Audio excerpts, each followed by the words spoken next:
दखली करत होते.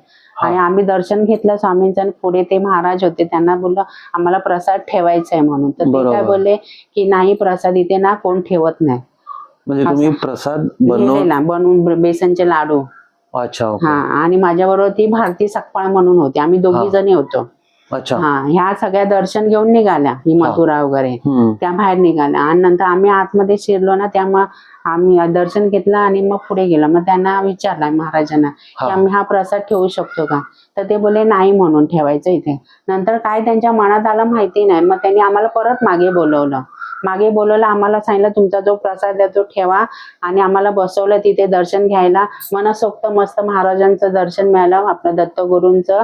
आणि जिथे जे सोडणारे होते ना लाईन, तिथे पण ते म्हणजे काठी धरून वॉचमॅन होते, त्याचे हे सिक्युरिटी होते, त्याचे काठी धरूनच म्हणजे आतमध्ये कोणालाच पाठवलं नाही त्यांनी. म्हणजे आम्ही दोघी जणी खूप वेळ आम्ही बसलो तिथे. दर्शन आम्हाला म्हणजे छान झालं स्वामींचं, आपल्या दत्तगुरूंचं तिकडे. हो, तिकडे सुंदर दर्शन मिळालं. ओके. पण म्हणजे जेव्हा ते म्हणजे म्हणाले की म्हणजे आता प्रसाद इथे ठेवू नका, तर तुमच्या मनात काय आलं त्या टायमाला? म्हणजे असं काय? मनात काहीच नाही आलं. तर आम्ही बोललो जाऊन द्या, आता नाही बोलतायत ना, तर आम्ही परत मागे म्हणजे निघालो. तर त्यांच्या मनात काय आलं ते माहिती नाही, त्यांनी आम्हाला परत मागे बोलवलं की या म्हणून, बसा, तुमचा जो प्रसाद आहे तो ठेवा. आम्ही खूप वेळ बसलो. तेव्हा तुमची प्रतिक्रिया काय होती त्या टायमाला? आम्हाला एकदम खूप, मला तर भरून आनंद झाला की मला एवढं स्वामी दत्तगुरूंचं दर्शन मिळालं. फर्स्ट टाइमच मी गेलेली. मला त्याच्यात काय, त्याच्यापासून मला ते भक्ती मार्गाला त्यापासून मी लागली.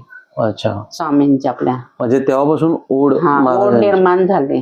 म्हणजे नामस्मरण व्हायला लागलं दर महिन्याला. म्हणजे सगळ्यांच्या घरी, प्रत्येकाच्या, माझ्या घरी पण झालं नामस्मरण. अच्छा. हा, म्हणजे सगळ्यांच्या घरी असं नामस्मरणाला जायचं. मग मी जायची सगळ्यांच्याला. म्हणजे सगळे आमच्या ग्रुप मधले आहेत ना, त्या सगळ्या जणी नामस्मरणाला यायच्या. मग त्यापासून भरपूर हे झाले, ओढ झाली स्वामींची.